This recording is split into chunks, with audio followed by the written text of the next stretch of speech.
जेता समुंद सागर नीर भरिया, तेते अवगन हमारे।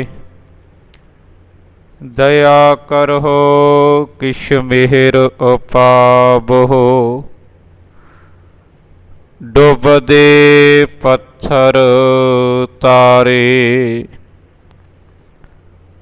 दया करहो किश मेहर उपावहो,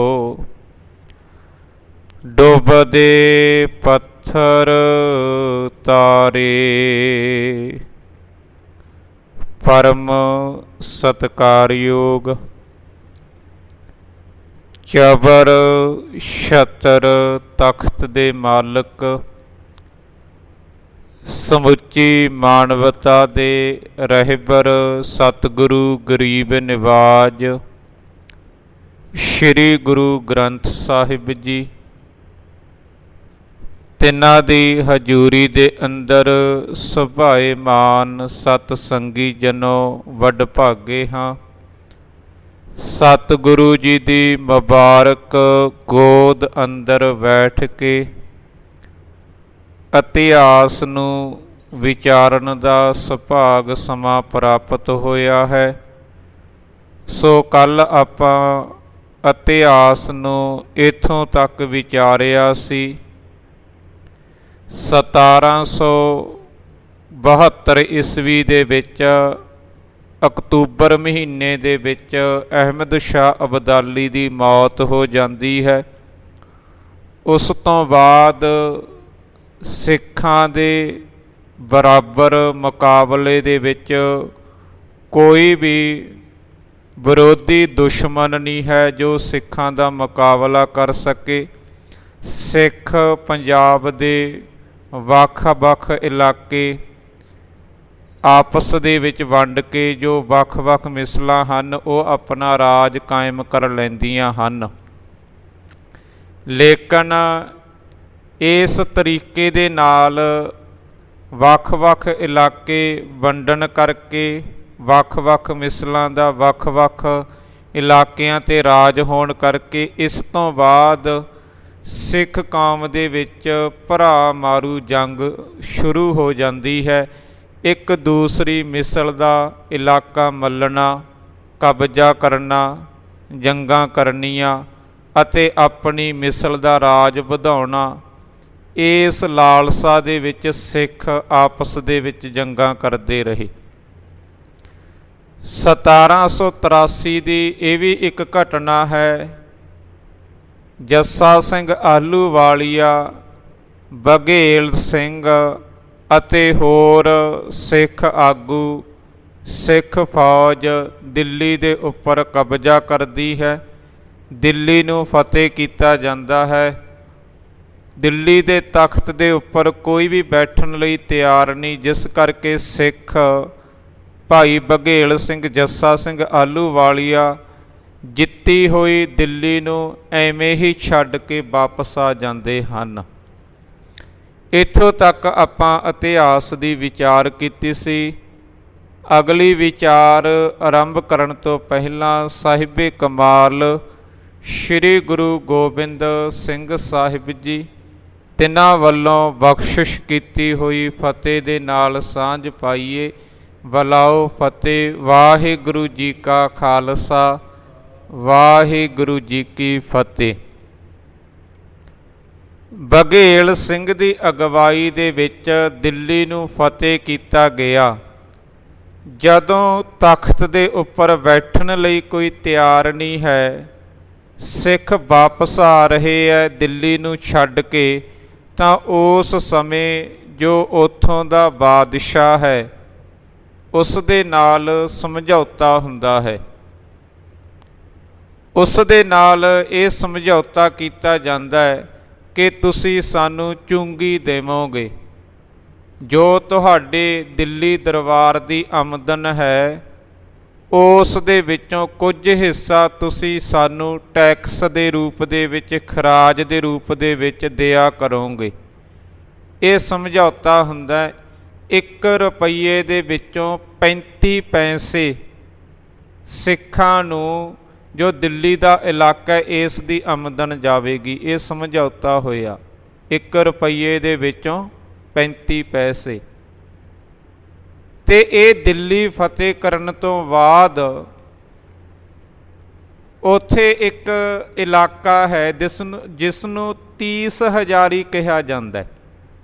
ਅੱਜ ਵੀ ਤੁਸੀਂ ਜਾਵੋਗੇ 30 ਹਜ਼ਾਰੀ, ਇਹ ਨਾਮ ਹੈ ਇੱਕ ਜਗ੍ਹਾ ਦਾ। ਇਹ 30 ਹਜ਼ਾਰੀ ਨਾਮ ਕਿਵੇਂ ਪਿਆ? ਜਦੋਂ ਦਿੱਲੀ ਨੂੰ ਫਤਿਹ ਕੀਤਾ ਗਿਆ, ਬਘੇਲ ਸਿੰਘ ਦੀ ਅਗਵਾਈ ਦੇ ਵਿੱਚ ਜੋ ਫੌਜ ਜਿਸ ਜਗ੍ਹਾ 'ਤੇ ਰੁਕੀ ਸੀ ਉਸ ਜਗ੍ਹਾ ਦਾ ਨਾਮ ਅੱਜ ਵੀ 30 ਹਜ਼ਾਰੀ ਹੈ। 30,000 ਦੀ ਫੌਜ ਸੀ ਜਿਸ ਨੇ ਉਸ ਜਗ੍ਹਾ 'ਤੇ ਟਿਕਾਣਾ ਕੀਤਾ ਸੀ। ਇੱਕ ਮਠਿਆਈ ਪੁਲ ਹੈ। ਦਿੱਲੀ ਫਤਿਹ ਕਰਨ ਤੋਂ ਬਾਅਦ ਸਿੱਖਾਂ ਨੇ ਇਸ ਪੁਲ 'ਤੇ ਇੰਨੀ ਜ਼ਿਆਦਾ ਮਠਿਆਈ ਵੰਡੀ ਹੈ ਦਿੱਲੀ ਫਤਿਹ ਕਰਨ ਦੀ ਖੁਸ਼ੀ ਦੇ ਵਿੱਚ। ਅੱਜ ਵੀ ਇਸ ਪੁਲ ਦਾ ਨਾਮ ਮਠਿਆਈ ਪੁਲ ਹੈ। ਕਿੰਨੀ ਜ਼ਿਆਦਾ ਮਠਿਆਈ ਵੰਡੀ ਹੋਵੇਗੀ ਦਿੱਲੀ ਦੇ ਵਸਨੀਕਾਂ ਦੇ ਵਿੱਚ, ਪੁਲ ਦਾ ਨਾਮ ਮਠਿਆਈ ਪੁਲ ਪੈ ਗਿਆ। ਬਘੇਲ ਸਿੰਘ ਨੇ 1783 ਈਸਵੀ ਦੇ ਵਿੱਚ ਦਿੱਲੀ ਫਤਿਹ ਕਰਨ ਤੋਂ ਬਾਅਦ ਇੱਥੇ ਉਹ ਜਗ੍ਹਾ ਲੱਭੀਆਂ ਜੋ ਗੁਰੂ ਸਾਹਿਬਾਨ ਦੇ ਇਤਿਹਾਸ ਦੇ ਨਾਲ ਸੰਬੰਧ ਰੱਖਦੀਆਂ ਸਨ। ਬਘੇਲ ਸਿੰਘ ਨੇ ਹੀ ਜੋ ਦਿੱਲੀ ਦੇ ਵਿੱਚ ਗੁਰਦੁਆਰੇ ਹਨ ਉਹ ਬਣਾਏ ਹਨ। ਉਸ ਸਮੇਂ 1783 ਈਸਵੀ ਤੱਕ ਸਾਨੂੰ ਇਹ ਨਹੀਂ ਸੀ ਪਤਾ ਗੁਰੂ ਤੇਗ ਬਹਾਦਰ ਸਾਹਿਬ ਜੀ ਨੂੰ ਅਤੇ ਮਤੀ ਦਾਸ, ਸਤੀ ਦਾਸ, ਭਾਈ ਦਿਆਲਾ ਜੀ ਨੂੰ ਕਿਹੜੀ ਜਗ੍ਹਾ 'ਤੇ ਸ਼ਹੀਦ ਕੀਤਾ ਗਿਆ। 1783 ਤੱਕ ਇਹ ਸਾਨੂੰ ਨਹੀਂ ਸੀ ਪਤਾ, ਕੋਈ ਯਾਦਗਾਰ ਨਹੀਂ ਸੀ। 1675 ਈਸਵੀ ਦੇ ਵਿੱਚ ਗੁਰੂ ਤੇਗ ਬਹਾਦਰ ਜੀ ਨੂੰ ਸ਼ਹੀਦ ਕੀਤਾ ਗਿਆ ਸੀ ਨਵੰਬਰ ਮਹੀਨੇ ਦੇ ਵਿੱਚ। ਤਕਰੀਬਨ 100 ਸਾਲ ਸਮਾਂ ਬੀਤਣ ਤੋਂ ਬਾਅਦ, ਇਸ ਤੋਂ ਵੀ ਜ਼ਿਆਦਾ, 1783 ਈਸਵੀ ਦੇ ਵਿੱਚ ਇਹ ਯਾਦਗਾਰ ਬਣਾਈ ਗਈ ਹੈ, ਗੁਰਦੁਆਰਾ ਸਾਹਿਬ ਬਣਾਇਆ ਗਿਆ। ਬਘੇਲ ਸਿੰਘ ਨੇ ਵੀ ਉੱਥੋਂ ਦੇ ਵਸਨੀਕਾਂ ਤੋਂ ਪਤਾ ਕੀਤਾ ਵੀ ਤੁਹਾਨੂੰ ਪਤਾ ਹੋ ਸਕਦਾ ਤੁਸੀਂ ਇੱਥੋਂ ਦੇ ਰਹਿਣ ਵਾਲੇ ਹੋ, ਤੁਸੀਂ ਆਪਣੇ ਬਜ਼ੁਰਗਾਂ ਤੋਂ ਸੁਣਿਆ ਹੋਵੇਗਾ ਜਾਂ ਬਜ਼ੁਰਗਾਂ ਦੇ ਨਾਲ ਵੀ ਗੱਲਬਾਤ ਕੀਤੀ, ਜਿਹੜੇ ਵਡੇਰੀ ਉਮਰ ਦੇ ਬਜ਼ੁਰਗ ਸਨ ਉਹਨਾਂ ਨੂੰ ਪਤਾ ਹੋਵੇਗਾ ਕਿ ਕਿਸ ਜਗ੍ਹਾ 'ਤੇ ਗੁਰੂ ਸਾਹਿਬਾਨ ਨੂੰ ਸ਼ਹੀਦ ਕੀਤਾ ਗਿਆ ਸੀ। ਉਸ ਸਮੇਂ ਇੱਕ ਬਜ਼ੁਰਗ ਮਾਤਾ ਨੇ ਬਘੇਲ ਸਿੰਘ ਨੂੰ ਦੱਸਿਆ ਸੀ, ਉਦੋਂ ਮੇਰੀ ਉਮਰ ਬਹੁਤ ਜ਼ਿਆਦਾ ਛੋਟੀ ਸੀ, ਜਿਸ ਜਗ੍ਹਾ 'ਤੇ ਗੁਰੂ ਤੇਗ ਬਹਾਦਰ ਜੀ ਨੂੰ ਸ਼ਹੀਦ ਕੀਤਾ ਉਸ ਜਗ੍ਹਾ ਨੂੰ ਸਾਡੇ ਬਜ਼ੁਰਗ ਸਾਫ਼ ਕਰਕੇ ਗਏ ਸਨ। ਉਸ ਜਗ੍ਹਾ ਨੂੰ ਜੋ ਸਾਫ਼ ਕੀਤਾ ਗਿਆ ਬਾਅਦ ਦੇ ਵਿੱਚ ਪਾਣੀ ਦੇ ਨਾਲ ਧੋਤਾ ਗਿਆ ਹੈਗਾ, ਉਹ ਸਾਡੇ ਬਜ਼ੁਰਗ ਸਨ ਅਤੇ ਮੈਂ ਉਹਨਾਂ ਦੇ ਨਾਲ ਆਈ ਸੀ। ਇਸ ਬਜ਼ੁਰਗ ਮਾਤਾ ਦੀ ਉਮਰ ਬਹੁਤ ਵਡੇਰੀ ਸੀ। ਇਸ ਨੂੰ ਜਿੰਨਾ ਕੁ ਯਾਦ ਸੀ ਉਨਾ ਕੁ ਇਸ ਨੇ ਦੱਸਿਆ। ਇਹਨੇ ਇਹ ਵੀ ਜ਼ਿਕਰ ਕੀਤਾ ਵੀ ਮੈਨੂੰ ਨਹੀਂ ਪਤਾ ਗੁਰੂ ਤੇਗ ਬਹਾਦਰ ਜੀ ਨੂੰ ਕਿਹੜੇ ਤਰੀਕੇ ਨਾਲ ਸ਼ਹੀਦ ਕੀਤਾ ਗਿਆ ਸੀ, ਪਰ ਉਹ ਜਗ੍ਹਾ ਦਾ ਮੈਨੂੰ ਪਤਾ ਹੈ ਜਿਸ ਜਗ੍ਹਾ 'ਤੇ ਸ਼ਹੀਦ ਕੀਤਾ ਗਿਆ, ਕਿਉਂਕਿ ਸਾਡੇ ਬਜ਼ੁਰਗ ਉਸ ਜਗ੍ਹਾ ਨੂੰ ਸਾਫ਼ ਕਰਕੇ ਗਏ ਸਨ। ਇਸ ਬਜ਼ੁਰਗ ਮਾਤਾ ਦੇ ਕਹਿਣ 'ਤੇ ਹੀ ਬਘੇਲ ਸਿੰਘ ਜੀ ਨੇ ਗੁਰੂ ਤੇਗ ਬਹਾਦਰ ਜੀ ਦੀ ਯਾਦ ਦੇ ਵਿੱਚ ਗੁਰਦੁਆਰਾ ਸਾਹਿਬ ਬਣਾਇਆ। ਜਾਂ ਆਪਾਂ ਇਹ ਕਹਿ ਸਕਦੇ ਹਾਂ ਜਿੰਨੇ ਵੀ ਗੁਰਦੁਆਰਾ ਸਾਹਿਬ ਹਨ ਇਤਿਹਾਸਕ ਦਿੱਲੀ ਦੇ ਵਿੱਚ, ਉਹ ਬਘੇਲ ਸਿੰਘ ਜੀ ਨੇ 1783 ਈਸਵੀ ਤੋਂ ਬਾਅਦ ਬਣਾਏ ਹਨ। 1783 ਈਸਵੀ ਦੇ ਵਿੱਚ ਹੀ ਜੱਸਾ ਸਿੰਘ ਆਹਲੂਵਾਲੀਆ ਚੜ੍ਹਾਈ ਕਰ ਜਾਂਦਾ ਹੈ। ਇਹ ਕੌਮ ਦਾ ਹੀਰਾ ਇਸੇ ਸਾਲ 1783 ਈਸਵੀ ਦੇ ਵਿੱਚ ਚੜ੍ਹਾਈ ਕਰ ਜਾਂਦਾ ਹੈ। ਹੁਣ ਸਿੱਖ ਹਨ ਉਹ ਮਿਸਲਾਂ ਦੇ ਰੂਪ ਵਿੱਚ ਹਨ, ਰਲ ਕੇ ਵੀ ਜੰਗਾਂ ਕਰਦੇ ਹਨ। ਜਦੋਂ ਕੋਈ ਵੱਖਰਾ ਇਲਾਕਾ ਮੱਲਣਾ ਹੁੰਦਾ ਉਦੋਂ ਇਕੱਠੇ ਹੋ ਜਾਂਦੇ ਹੈ ਅਤੇ ਆਪਸ ਦੇ ਵਿੱਚ ਵੀ ਜੰਗਾਂ ਕਰਦੇ ਹਨ। ਆਪਸ ਦੇ ਵਿੱਚ ਵੀ ਬਹੁਤ ਜੰਗਾਂ ਕੀਤੀਆਂ, 4 ਮਿਸਲਾਂ ਤਾਂ ਇਹੋ ਜਿਹੀਆਂ ਸਨ ਜਿਹੜੀਆਂ ਲੜਦੀਆਂ ਹੀ ਰਹਿੰਦੀਆਂ ਸਨ ਆਪਸ ਦੇ ਵਿੱਚ। 9 ਅਕਤੂਬਰ 1772 ਈਸਵੀ ਦੇ ਵਿੱਚ ਅਹਿਮਦ ਸ਼ਾਹ ਅਬਦਾਲੀ ਖਤਮ ਹੋ ਗਿਆ, ਮਰ ਗਿਆ। ਇਹਦਾ ਪੁੱਤਰ ਤਖਤ 'ਤੇ ਬੈਠਦਾ ਹੈ ਤੈਮੂਰ ਸ਼ਾਹ। ਉਹਨੇ ਸਿੱਖਾਂ ਦੇ ਨਾਲ ਕੋਈ ਵੀ ਜੰਗ ਨਹੀਂ ਕੀਤੀ, ਉਹ ਤਾਂ ਸਗੋਂ ਇਹ ਗੱਲ ਕਹਿੰਦਾ ਰਿਹਾ ਵੀ ਮੇਰੇ ਪਿਤਾ ਨੇ ਕੀ ਖੱਟ ਲਿਆ ਸਿੱਖਾਂ ਦੇ ਨਾਲ ਜੰਗਾਂ ਕਰਕੇ। ਉਹਨੇ ਕੋਈ ਵੀ ਜੰਗ ਨਹੀਂ ਕੀਤੀ। ਇਸ ਤੋਂ ਬਾਅਦ ਇਹਦਾ ਪੁੱਤਰ ਜਵਾਨ ਸ਼ਾਹ, ਇਹ ਤਕਰੀਬਨ 1792 ਈਸਵੀ ਦੇ ਵਿੱਚ ਤਖਤ 'ਤੇ ਬੈਠਦਾ। ਅਹਿਮਦ ਸ਼ਾਹ ਅਬਦਾਲੀ ਦਾ ਪੋਤਰਾ। ਇਹਦਾ ਜਿਹੜਾ ਸੁਭਾਅ ਹੈ ਉਹ ਅਹਿਮਦ ਸ਼ਾਹ ਅਬਦਾਲੀ ਵਰਗਾ ਹੀ ਸੀ, ਆਪਣੇ ਪਿਤਾ ਵਰਗਾ ਨਹੀਂ ਸੀ, ਤੈਮੂਰ ਸ਼ਾਹ ਵਰਗਾ। ਇਹ ਜਵਾਨ ਸ਼ਾਹ ਨੇ ਸਿੱਖਾਂ ਦੇ ਨਾਲ ਜੰਗਾਂ ਕੀਤੀਆਂ।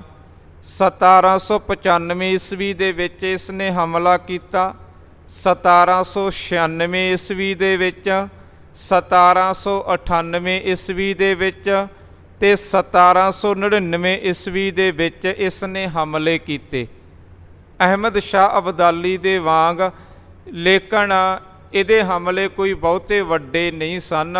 ਆਖਰ ਇਸ ਨੂੰ ਸੰਮਨ ਬੁਰਜ ਦੇ ਵਿੱਚ ਘੇਰ ਕੇ ਮਹਾਰਾਜਾ ਰਣਜੀਤ ਸਿੰਘ ਵੰਗਾਰਦਾ, ਅਹਿਮਦ ਸ਼ਾਹ ਦੇ ਪੋਤਰਿਆ ਤੈਨੂੰ ਚੜ੍ਹਤ ਸਿੰਘ ਦਾ ਪੋਤਰਾ ਵੰਗਾਰ ਰਿਹਾ। ਚੜ੍ਹਤ ਸਿੰਘ ਨੇ ਅਹਿਮਦ ਸ਼ਾਹ ਅਬਦਾਲੀ ਦੇ ਨਾਲ ਜੰਗਾਂ ਕੀਤੀਆਂ ਤੇ 1799 ਈਸਵੀ ਦੇ ਵਿੱਚ ਰਣਜੀਤ ਸਿੰਘ ਉਦੋਂ ਮਹਾਰਾਜਾ ਨਹੀਂ ਬਣਿਆ, ਪਰ ਆਪਾਂ ਮਹਾਰਾਜਾ ਸ਼ਬਦ ਹੀ ਵਰਤਾਂਗੇ। ਮਹਾਰਾਜਾ ਰਣਜੀਤ ਸਿੰਘ ਇਸ ਨੂੰ ਵੰਗਾਰਦਾ ਕਿ ਮੇਰੇ ਨਾਲ ਜੰਗ ਕਰ, ਜਿਵੇਂ ਤੇਰਾ ਬਜ਼ੁਰਗ ਦਾਦਾ ਮੇਰੇ ਬਜ਼ੁਰਗ ਦਾਦੇ ਨਾਲ ਜੰਗਾਂ ਕਰਦਾ ਰਿਹਾ, ਉਸ ਤਰੀਕੇ ਨਾਲ ਅੱਜ ਮੈਂ ਤੈਨੂੰ ਵੰਗਾਰਨ ਆਇਆ। ਜੇ ਜੰਗ ਕਰਨੀ ਹੈ ਮੇਰੇ ਨਾਲ ਕਰ। ਇਹ ਸੰਮਨ ਬੁਰਜ ਦੇ ਵਿੱਚ ਲੁਕ ਗਿਆ ਸੀ ਉਸ ਸਮੇਂ ਦੇ ਵਿੱਚ। 1799 ਈਸਵੀ ਦੇ ਵਿੱਚ ਇੱਕ ਹੋਰ ਘਟਨਾ ਘਟਦੀ ਹੈ ਜਿਸ ਦਾ ਆਪਾਂ ਜ਼ਿਕਰ ਕਰਨਾ ਹੈ। ਭੰਗੀ ਮਿਸਲ, ਇਹਦਾ ਜਿਹੜਾ ਮੁਖੀ ਹੈ ਉਹ ਚੇਤ ਸਿੰਘ ਹੈ। ਪਹਿਲਾਂ ਇਸ ਦਾ ਮੁਖੀ ਸੀ ਹਰੀ ਸਿੰਘ ਭੰਗੀ, ਪਰ ਇਸ ਤੋਂ ਬਾਅਦ ਚੇਤ ਸਿੰਘ ਇਸ ਮਿਸਲ ਦਾ ਮੁਖੀ ਬਣਿਆ ਤੇ ਇਸ ਮਿਸਲ ਦਾ ਜਿਹੜਾ ਇਲਾਕਾ ਸੀ ਉਹ ਲਾਹੌਰ ਦਾ ਸੀ। ਇਹ ਲਾਹੌਰ ਦੇ ਉੱਪਰ ਕਾਬਜ ਸਨ। ਇਹ ਚੇਤ ਸਿੰਘ ਨੇ ਇੱਕ ਗਲਤੀ ਕੀਤੀ। ਲਾਹੌਰ ਦੇ ਵਿੱਚ ਇੱਕ ਬਹੁਤ ਵਧੀਆ ਇੱਜ਼ਤਦਾਰ, ਸਤਕਾਰਿਆ ਹੋਇਆ, ਮੰਨਿਆ ਪਰਮੰਨਿਆ ਇੱਕ ਮੁਸਲਮਾਨ ਬਦਾਦੂਦੀਨ, ਬਹੁਤ ਚੰਗਾ ਮੁਸਲਮਾਨ ਸੀ। ਇਸ ਨੂੰ ਗ੍ਰਿਫਤਾਰ ਕਰਕੇ ਜੇਲ੍ਹ ਦੇ ਵਿੱਚ ਬੰਦ ਕਰ ਦਿੱਤਾ ਚੇਤ ਸਿੰਘ ਨੇ। ਭੰਗੀ ਮਿਸਲ ਦਾ ਇਹ ਮੁਖੀ ਹੈ। ਬਹੁਤ ਹੀ ਵਧੀਆ ਮੁਸਲਮਾਨ ਨੂੰ ਗ੍ਰਿਫਤਾਰ ਕਰਕੇ ਜੇਲ੍ਹ ਦੇ ਵਿੱਚ ਬੰਦ ਕਰ ਦਿੱਤਾ ਤੇ ਇਸ ਗੱਲ ਦਾ ਵਿਰੋਧ ਕੀਤਾ ਲਾਹੌਰ ਨਿਵਾਸੀਆਂ ਨੇ। ਜਿਹੜੇ ਆਮ ਲੋਕ ਸਨ ਉਹਨਾਂ ਨੇ ਇਸ ਗੱਲ ਦਾ ਵਿਰੋਧ ਕੀਤਾ, ਗੱਲਾਂ ਕੀਤੀਆਂ ਵੀ ਜੋ ਸਿੱਖ ਹਨ ਉਹ ਇਹੋ ਜਿਹੇ ਕਿਰਦਾਰ ਦੇ ਮਾਲਕ ਤਾਂ ਨਹੀਂ ਹੈ, ਵੀ ਇਹ ਚੇਤ ਸਿੰਘ ਨੇ ਗਲਤੀ ਕੀਤੀ ਹੈ। ਇੱਕ ਆਮ ਜੋ ਬਹੁਤ ਹੀ ਸਤਕਾਰਿਆ ਹੋਇਆ ਮੁਸਲਮਾਨ ਹੈ, ਐਵੇਂ ਹੀ ਉਸ ਨੂੰ ਗ੍ਰਿਫਤਾਰ ਕਰਕੇ ਜੇਲ੍ਹ ਦੇ ਵਿੱਚ ਬੰਦ ਕਰਨਾ। ਇਹ ਜਿਹੜੇ ਲਾਹੌਰ ਨਿਵਾਸੀ ਸਨ, ਇਹਨਾਂ ਨੇ ਉਸ ਸਮੇਂ ਰਣਜੀਤ ਸਿੰਘ ਨੂੰ ਇੱਕ ਖਤ ਲਿਖਿਆ। ਰਣਜੀਤ ਸਿੰਘ ਨੂੰ ਖਤ ਦੇ ਵਿੱਚ ਇਹ ਜ਼ਿਕਰ ਕੀਤਾ ਗਿਆ ਵੀ ਜੋ ਤੁਹਾਡੀ ਭੰਗੀ ਮਿਸਲ ਹੈ, ਜੋ ਸਿੱਖ ਹਨ ਲਾਹੌਰ ਦੇ ਉੱਪਰ ਕਾਬਜ, ਉਹਨਾਂ ਨੇ ਇੱਕ ਆਮ ਮੁਸਲਮਾਨ ਜਿਹੜਾ ਬਹੁਤ ਚੰਗਾ ਹੈ ਉਹਨੂੰ ਗ੍ਰਿਫਤਾਰ ਕਰਕੇ ਜੇਲ੍ਹ ਦੇ ਵਿੱਚ ਬੰਦ ਕਰ ਦਿੱਤਾ ਹੈ। ਇਹ ਤਾਂ ਸਿੱਖਾਂ ਦਾ ਕਿਰਦਾਰ ਨਹੀਂ, ਇਹ ਤਾਂ ਇਤਿਹਾਸ ਨੂੰ ਦਾਗ ਲਾਉਣ ਵਾਲੀ ਗੱਲ ਹੈ। ਤੇ ਅਸੀਂ ਤੁਹਾਨੂੰ ਖਤ ਇਸ ਕਰਕੇ ਲਿਖਿਆ ਵੀ ਤੁਸੀਂ ਲਾਹੌਰ ਦੇ ਉੱਪਰ ਹਮਲਾ ਕਰੋ। ਹਮਲਾ ਕਰਕੇ ਲਾਹੌਰ ਦੇ ਉੱਪਰ ਆਪ ਕਾਬਜ ਹੋਵੋ ਤੇ ਅਸੀਂ ਤੁਹਾਡੀ ਮਦਦ ਕਰਾਂਗੇ, ਅਸੀਂ ਲਾਹੌਰ ਦੇ ਦਰਵਾਜ਼ੇ ਖੋਲ੍ਹ ਦੇਵਾਂਗੇ। ਪੁਰਾਣਿਆਂ ਸਮਿਆਂ ਦੇ ਵਿੱਚ ਹਰੇਕ ਸ਼ਹਿਰ ਦੇ ਦਰਵਾਜ਼ੇ ਹੋਇਆ ਕਰਦੇ ਸਨ, ਸਾਰਾ ਸ਼ਹਿਰ ਬੰਦ ਹੁੰਦਾ ਸੀਗਾ ਸ਼ਾਮ ਨੂੰ। ਦਿੱਲੀ ਦੇ ਵੀ 4 ਦਰਵਾਜ਼ੇ ਸਨ, ਲਾਹੌਰ ਦੇ ਵੀ ਹਨ। ਉਹਨਾਂ ਨੇ ਇਹ ਵਾਅਦਾ ਕੀਤਾ ਵੀ ਜਦੋਂ ਤੁਸੀਂ ਹਮਲਾ ਕਰੋਗੇ ਅਸੀਂ ਉਸ ਸਮੇਂ ਲਾਹੌਰ ਦੇ ਦਰਵਾਜ਼ੇ ਖੋਲ੍ਹ ਦੇਵਾਂਗੇ। ਮਹਾਰਾਜਾ ਰਣਜੀਤ ਸਿੰਘ ਇਹ ਗੁੱਜਰਾਂਵਾਲਾ ਪਾਕਿਸਤਾਨ, ਇੱਥੇ ਹੀ ਇਸ ਦਾ ਜਨਮ ਹੋਇਆ ਸੀ। ਇਹ ਖੱਤ ਪੜ੍ਹ ਕੇ ਆਪਣੀ ਜੋ ਇਸ ਦੀ ਬਜ਼ੁਰਗ ਸੱਸ ਹੈ ਉਸ ਦੇ ਨਾਲ ਸਲਾਹ ਕਰਦਾ ਵੀ ਆਪਾਂ ਨੂੰ ਕਿਵੇਂ ਕਰਨਾ ਚਾਹੀਦਾ, ਆਪਾਂ ਨੂੰ ਹਮਲਾ ਕਰਨਾ ਚਾਹੀਦਾ ਜਾਂ ਨਹੀਂ ਕਰਨਾ ਚਾਹੀਦਾ। ਇਹਦੀ ਸੱਸ ਸਦਾ ਕੌਰ ਬੜੀ ਦਲੇਰ ਔਰਤ ਸੀ, ਬੜੀ ਸੂਝ-ਬੂਝ ਵਾਲੀ। ਉਸਨੇ ਕਿਹਾ ਆਪਾਂ ਨੂੰ ਹਮਲਾ ਕਰਨਾ ਚਾਹੀਦਾ। ਆਖਰ 5 ਜੁਲਾਈ 1799 ਈਸਵੀ ਨੂੰ ਲਾਹੌਰ ਦੇ ਨੇੜੇ ਮਹਾਰਾਜਾ ਰਣਜੀਤ ਸਿੰਘ, ਸਦਾ ਕੌਰ ਇਸ ਦੀ ਸੱਸ ਆਪਣੀਆਂ ਫੌਜਾਂ ਲੈ ਕੇ ਪਹੁੰਚ ਜਾਂਦੀ ਹੈ। 5 ਜੁਲਾਈ 1799 ਈਸਵੀ ਨੂੰ ਲਾਹੌਰ ਦੇ ਜਿਹੜੇ ਪਤਵੰਤੇ ਸੱਜਣ ਹਨ, ਵਸਨੀਕ ਹਨ, ਉਹਨਾਂ ਦੇ ਨਾਲ ਰਣਜੀਤ ਸਿੰਘ ਇੱਕ ਮੁਲਾਕਾਤ ਕਰਦਾ ਹੈ ਅਤੇ ਉਹਨਾਂ ਨੂੰ ਪੁੱਛਦਾ ਵੀ ਹੁਣ ਤੁਸੀਂ ਮੈਨੂੰ ਸਾਰੀ ਘਟਨਾ ਦੱਸੋ, ਤੁਸੀਂ ਸਾਡਾ ਸਾਥ ਕਿਵੇਂ ਦੇਵੋਗੇ, ਇਹ ਨਾ ਹੋਵੇ ਅਸੀਂ ਹਮਲਾ ਕਰੀਏ ਸਾਡਾ ਨੁਕਸਾਨ ਹੋ ਜਾਵੇ।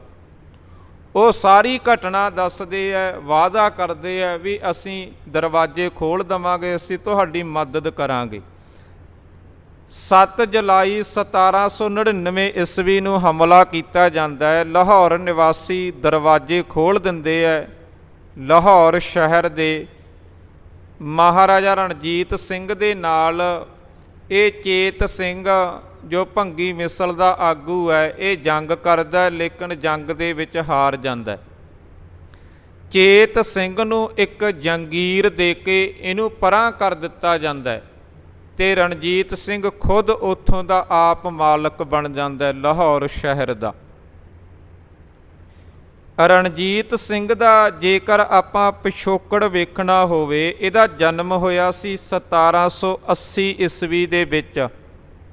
ਮਹਾ ਸਿੰਘ ਇਹਦੇ ਪਿਤਾ ਦਾ ਨਾਮ ਹੈ, ਚੜ੍ਹਤ ਸਿੰਘ ਸ਼ੁਕਰ ਚੱਕੀਆ ਇਹਦੇ ਦਾਦੇ ਦਾ ਨਾਮ ਹੈ। ਚੜ੍ਹਤ ਸਿੰਘ ਸ਼ੁਕਰ ਚੱਕੀਆ ਮਿਸਲ ਦਾ ਆਗੂ ਹੈ। ਚੜ੍ਹਤ ਸਿੰਘ ਤੋਂ ਬਾਅਦ ਇਹਦਾ ਪੁੱਤਰ ਮਹਾ ਸਿੰਘ ਇਸ ਮਿਸਲ ਦਾ ਆਗੂ ਬਣਿਆ ਅਤੇ ਮਹਾ ਸਿੰਘ ਤੋਂ ਬਾਅਦ ਇਹ ਰਣਜੀਤ ਸਿੰਘ ਇਸ ਮਿਸਲ ਦਾ ਮੁਖੀ ਬਣਿਆ। 1792 ਈਸਵੀ ਦੇ ਵਿੱਚ ਰਣਜੀਤ ਸਿੰਘ ਆਪਣੀ ਮਿਸਲ ਦਾ ਮੁਖੀ ਬਣ ਗਿਆ ਸੀ। 1792 ਈਸਵੀ ਦੇ ਵਿੱਚ। ਅਤੇ ਜੋ ਇਸ ਦੀ ਸੱਸ ਹੈ ਸਦਾ ਕੌਰ, ਉਹਦਾ ਜੇਕਰ ਪਿਛੋਕੜ ਵੇਖਿਆ ਜਾਵੇ, ਉਹ 1762 ਈਸਵੀ ਦੇ ਵਿੱਚ ਜਨਮੀ ਹੈ ਅਤੇ ਗੁਰਬਖਸ਼ ਸਿੰਘ ਦੇ ਨਾਲ ਉਹਦਾ ਵਿਆਹ ਹੋਇਆ ਹੈਗਾ, ਮੈਰਿਜ ਹੋਈ ਹੈ। ਇਹਨਾਂ ਦੇ ਘਰ ਦੇ ਵਿੱਚ ਇੱਕ ਪੁੱਤਰੀ ਦਾ ਜਨਮ ਹੋਇਆ ਸੀ, ਮਹਿਤਾਬ ਕੌਰ ਦਾ। ਗੁਰਬਖਸ਼ ਸਿੰਘ ਨਕਈ ਮਿਸਲ ਦਾ ਆਗੂ ਸੀ ਅਤੇ ਸ਼ੁਕਰ ਚੱਕੀਆ ਮਿਸਲ ਦਾ ਆਗੂ ਸੀ ਮਹਾ ਸਿੰਘ, ਰਣਜੀਤ ਸਿੰਘ ਦਾ ਪਿਤਾ। ਇਹ ਦੋਵੇਂ ਮਿਸਲਾਂ ਦੀ ਆਪਸ ਦੇ ਵਿੱਚ ਜੰਗ ਹੋਈ। ਜੰਗ ਹੋਣ ਕਰਕੇ ਗੁਰਬਖਸ਼ ਸਿੰਘ ਮਾਰਿਆ ਗਿਆ ਇਸ ਜੰਗ ਦੇ ਵਿੱਚ ਮਹਾ ਸਿੰਘ ਦੇ ਹੱਥੋਂ।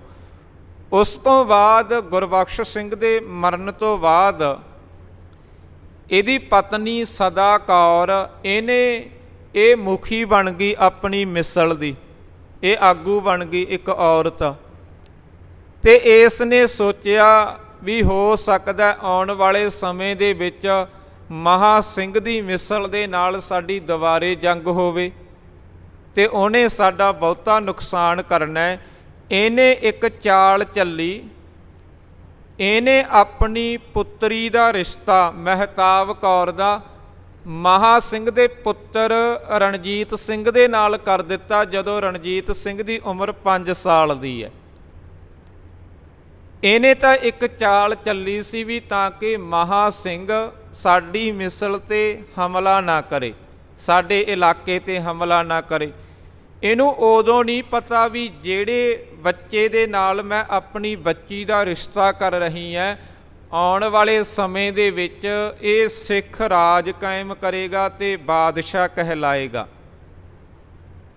ਮਹਿਤਾਬ ਕੌਰ ਦਾ ਰਿਸ਼ਤਾ ਜਿਹੜਾ ਇਹ ਰਣਜੀਤ ਸਿੰਘ ਦੇ ਨਾਲ ਕਰ ਦਿੱਤਾ 5 ਸਾਲ ਦੀ ਏਜ ਦੇ ਵਿੱਚ। ਤੇ 1801 ਈਸਵੀ ਦੇ ਵਿੱਚ ਮਹਾਰਾਜਾ ਰਣਜੀਤ ਸਿੰਘ ਸਿੱਖ ਰਾਜ ਕਾਇਮ ਕਰਦਾ, ਲਾਹੌਰ ਦੇ ਵਿੱਚ ਆਪਣੇ ਆਪ ਨੂੰ ਬਾਦਸ਼ਾਹ ਐਲਾਨ ਦਿੰਦਾ ਤੇ ਸਾਹਿਬ ਸਿੰਘ ਬੇਦੀ ਇਸ ਨੂੰ ਬਾਦਸ਼ਾਹ ਹੋਣ ਦਾ ਤਿਲਕ ਲਾਉਂਦਾ ਹੈਗਾ। 1801 ਈਸਵੀ ਦੇ ਵਿੱਚ ਮਹਾਰਾਜਾ ਰਣਜੀਤ ਸਿੰਘ ਬਾਦਸ਼ਾਹ ਬਣ ਗਿਆ ਸੀ ਤੇ ਇਸ ਨੇ ਬਾਦਸ਼ਾਹ ਬਣਨ ਤੋਂ ਬਾਅਦ ਜੋ ਵੱਖ-ਵੱਖ ਇਲਾਕੇ ਆ, ਲਾਹੌਰ, ਮੁਲਤਾਨ, ਪੇਸ਼ਾਵਰ ਤੇ ਕਸ਼ਮੀਰ ਤੱਕ ਆਪਣੇ ਰਾਜ ਦੀਆਂ ਹੱਦਾਂ ਵਧਾਈਆਂ ਹਨ। 1801 ਈਸਵੀ ਤੱਕ ਆਪਾਂ ਪਹੁੰਚ ਗਏ ਹਾਂ। ਮਹਾਰਾਜਾ ਰਣਜੀਤ ਸਿੰਘ ਨੇ ਕਿਵੇਂ ਵੱਖ-ਵੱਖ ਇਲਾਕੇ ਜਿੱਤੇ ਹੈ, ਕਿਵੇਂ ਜੋ ਬਾਕੀ ਦੀਆਂ ਮਿਸਲਾਂ ਹਨ ਉਹਨਾਂ ਨੂੰ ਆਪਣੇ ਵਿੱਚ ਰਲਾਇਆ, ਇੱਕ ਰਾਜਨੀਤਿਕ ਤੌਰ 'ਤੇ ਵਧੀਆ ਤਰੀਕੇ ਦੇ ਨਾਲ ਆਪਣੀਆਂ ਚਾਲਾਂ ਚੱਲ ਕੇ ਉਹ ਆਪਾਂ ਆਉਣ ਵਾਲੇ ਦਿਨਾਂ ਦੇ ਵਿੱਚ ਸਾਰੇ ਹੀ ਇਤਿਹਾਸ ਨੂੰ ਵਿਚਾਰਾਂਗੇ। ਸਮੇਂ ਦੀ ਸਮਾਪਤੀ ਹੈ। ਆਪ ਸਰਬੱਤ ਸੰਗਤਾਂ ਦਾ ਗੁਰਦੁਆਰਾ ਸਾਹਿਬ ਆਉਣ 'ਤੇ ਬਹੁਤ ਬਹੁਤ ਧੰਨਵਾਦ ਜੀ। ਹੋਈਆਂ ਭੁੱਲਾਂ ਦੀ ਖਿਮਾ ਬਖਸ਼ਣੀ। ਬੁਲਾਓ ਫਤਿਹ। ਵਾਹਿਗੁਰੂ ਜੀ ਕਾ ਖਾਲਸਾ, ਵਾਹਿਗੁਰੂ ਜੀ ਕੀ ਫਤਿਹ।